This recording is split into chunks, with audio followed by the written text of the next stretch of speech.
Most people picture the water cycle as a simple loop: water evaporates, forms clouds, falls as rain, and returns to the sea. That is true, but it is also incomplete. The real cycle is a planetary circulation system with many pathways operating at different speeds. Some water molecules leave the ocean and return in days. Others become locked in glaciers for centuries. Some seep underground and move slowly through rock, emerging far away as springs years later. What makes this system remarkable is that Earth's total water mass is nearly constant, yet its distribution is always changing. Water is continuously being reallocated among oceans, atmosphere, rivers, lakes, soils, groundwater, ice sheets, and living organisms. Those shifts are not random. They are controlled by energy, temperature, pressure, gravity, and landscape structure. So when we talk about the water cycle, we are not discussing only where water is. We are discussing when it moves, how fast it moves, in what form it moves, and what happens to climate and life while it moves. At the center of this system is the ocean, the dominant water reservoir on Earth and the primary source of atmospheric moisture. Roughly most global evaporation begins at the sea surface, where solar energy breaks molecular bonds enough for liquid water to become vapor. This matters because evaporation is not only mass transfer, it is also energy transfer. When water evaporates, it absorbs heat from the surface environment and stores that energy as latent heat in the vapor itself. That vapor can then travel great distances with air masses. In effect, evaporation allows the tropics to export heat and moisture toward higher latitudes. This is one reason the water cycle is inseparable from climate dynamics. The ocean does not merely provide water for clouds. It fuels the atmosphere with both moisture and movable energy. Without this constant marine evaporation, continental rainfall patterns, storm behavior, and global temperature gradients would look fundamentally different. Evaporation is only part of atmospheric moisture supply. Land contributes through transpiration, the process by which plants release water vapor through leaf pores. Together, evaporation from soil and water surfaces plus transpiration from vegetation are often grouped as evapotranspiration. This biological component is easy to underestimate, yet it can strongly influence regional rainfall, humidity, and temperature. Forests, for example, act like moisture pumps. They pull water from soil through roots, move it through stems, and release it to the air, helping sustain cloud formation downwind. Remove enough vegetation through deforestation, and the regional moisture budget can decline, reducing rainfall reliability and increasing heat extremes near the surface. Urban landscapes do something different. They replace permeable, vegetated ground with concrete and asphalt, reducing local evapotranspiration while increasing sensible heat. So the water cycle is not just a physics story. It is also an ecology and land use story, where living systems and built systems directly shape atmospheric water pathways. Once vapor enters the atmosphere, condensation begins when air cools to the point where it can no longer hold all that moisture in gaseous form. Tiny particles such as dust, sea salt, or aerosols provide surfaces where water molecules cluster into droplets or ice crystals. Clouds are the visible result of this phase transition. But condensation does more than create clouds. It releases the latent heat that was absorbed during evaporation, warming surrounding air and often increasing buoyancy.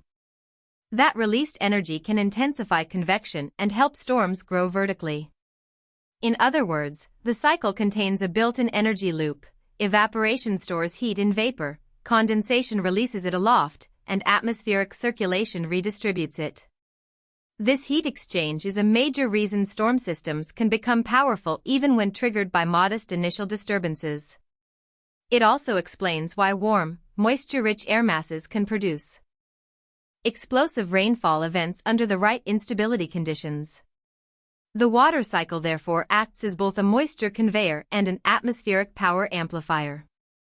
Precipitation is the stage people notice most because it directly affects daily life: rain for crops, snowpack for rivers, or intense downpours that overwhelm drainage systems. Yet precipitation is highly uneven in space and time. Mountains can force moist air upward, cooling it and producing rain on windward slopes while creating dry rain shadow zones on the other side.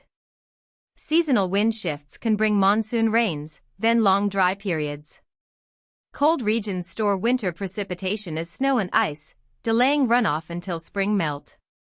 This timing control is critical for water supply systems that depend on gradual melt rather than sudden rain pulses. The phase of precipitation also matters. Snow accumulates and stores water, rain runs off quickly, especially on saturated or paved surfaces. As climate conditions shift, more winter precipitation may fall as rain instead of snow in some regions, changing not only how much water is available, but when it becomes available. For communities, timing can be as important as total volume. After precipitation reaches land, water splits into multiple pathways. Some become surface runoff, flowing into streams and rivers and eventually returning to oceans. Some infiltrates into soil, where it may be taken up by plants, stored temporarily, or percolate deeper into groundwater systems. Some is intercepted by vegetation and evaporates before reaching the ground at all.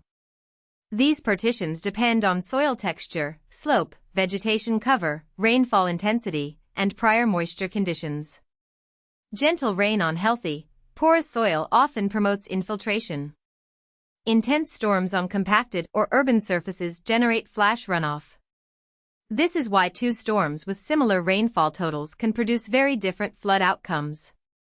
Runoff also performs geological work. It weathers rock, transports sediment, carves valleys, and deposits material downstream, continuously reshaping landscapes. The water cycle, therefore, is not a background process happening behind geology, it is one of geology's main sculptors. Rivers, deltas, and floodplains are records of moving water over long timescales.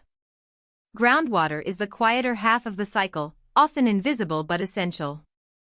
When water infiltrates beyond root zones, it can recharge aquifers, permeable rock or sediment layers that store and transmit water. Groundwater moves slowly compared with rivers, but it stabilizes water availability between storms and seasons. It feeds springs, sustains streamflow during dry periods, and supports agriculture and cities through wells. Because it is out of sight, it is often treated as a reserve that can be extracted indefinitely. In reality, many aquifers recharge slowly. If pumping exceeds recharge for long periods, water tables fall, wells deepen, pumping costs rise, and connected ecosystems can degrade. In some places, land subsidence occurs as aquifer materials compact. This is a hydrologic debt, present use financed by future scarcity. Understanding groundwater as part of the active cycle, not a separate backup tank, is crucial. Surface water and groundwater interact constantly, and stress in one domain eventually appears in the other. The cycle also includes phase change pathways beyond rain and evaporation. In cold climates, water freezes into snow, glacier ice, lake ice, and permafrost-related ground ice, creating long-term storage with delayed release. Sublimation allows ice and snow to transition directly to vapor under suitable conditions, bypassing liquid water. These cryospheric processes are central to mountain and polar hydrology. Snowpack functions like a seasonal reservoir, while glaciers can buffer river flow over longer periods. But when warming accelerates melt and reduces long-term ice mass, that buffer can weaken. Initially, runoff may increase as stored ice is released. Later, once ice volume shrinks substantially, dry season flow can decline. This sequence affects downstream communities, hydropower, irrigation, and ecosystems that evolved around predictable meltwater timing. So frozen water is not static scenery. It is active infrastructure in the planetary plumbing system, and its stability determines how reliably water is delivered across seasons and decades. One of the most elegant features of the water cycle is natural purification during phase transitions. When seawater evaporates, salts and many impurities are left behind, meaning atmospheric moisture and subsequent precipitation are comparatively fresh. This does not make all rainwater automatically pure in every context, because atmospheric pollutants can still be incorporated, but the evaporation step itself is a powerful separation mechanism. As water moves across land and through soil, additional filtering and chemical interactions occur. At the same time, transport processes carry dissolved minerals and nutrients that ecosystems depend on. So water movement both cleans and redistributes material. This dual role supports life but also creates vulnerability. Contaminants introduced into one part of the system can travel through connected pathways. Polluted runoff can enter rivers. Infiltrating contaminants can reach aquifers. Hydrologic connectivity means local actions can produce distant consequences. The same network that delivers fresh water and fertility can also spread risk when land and water management are poorly designed. Human activity is now reshaping the cycle at multiple points simultaneously. Urbanization increases impervious surfaces, accelerating runoff and reducing infiltration. Deforestation lowers evapotranspiration and can alter regional precipitation feedbacks. Intensive groundwater extraction can outpace recharge. River regulation, wetland drainage, and land conversion modify storage and flow timing. Overlay climate warming on top of these pressures, and the cycle tends to intensify. Warmer air can hold more moisture, evaporation potential rises, and precipitation extremes often become more severe. That does not mean every place simply gets wetter. Many regions experience sharper swings, longer dry spells punctuated by heavier rainfall events. This volatility challenges infrastructure built for past climate patterns. Systems designed around historical averages struggle when extremes become more frequent. Agriculture, urban water supply, flood control, and ecosystem management all become harder because the baseline assumptions shift. We are not watching a stable cycle with minor noise. We are entering a period where both mean conditions and variability are changing together. The practical consequences are already visible across societies. Water availability becomes less predictable, complicating planting decisions and raising food security risks. Cities face a paradox of flood and scarcity. Intense storms can overwhelm drainage in one season, while reservoirs fall during prolonged drought in another. Public health can be affected when water infrastructure is stressed, and ecosystem services decline when wetlands, rivers, and soils lose resilience. Energy systems are also linked, from hydropower generation to thermal power cooling needs. Because the water cycle touches everything, adaptation has to be systemic rather than sector by sector in isolation. Useful strategies include restoring wetlands for storage and filtration, protecting recharge zones, improving soil health to increase infiltration, modernizing urban drainage with green infrastructure, reducing leakage in distribution networks, and managing groundwater with recharge-aware limits. None of these is a single fix. Together, they align human systems more closely with how the cycle actually behaves, increasing flexibility under uncertainty. If there is one takeaway, it is that the water cycle is not a children's diagram. It is Earth's operating system for climate, landscapes, and life. It moves mass, transports heat, shapes terrain, supports ecosystems, and determines whether societies experience stability or stress. Every stage connects to the next: ocean evaporation, atmospheric transport, cloud microphysics, precipitation timing, surface routing, subsurface storage, biological exchange, and frozen reservoirs. Disturb one part, and feedbacks emerge elsewhere. That is why better decisions begin with better mental models. When we understand water as a dynamic network instead of a simple loop, trade-offs become clearer and planning becomes smarter.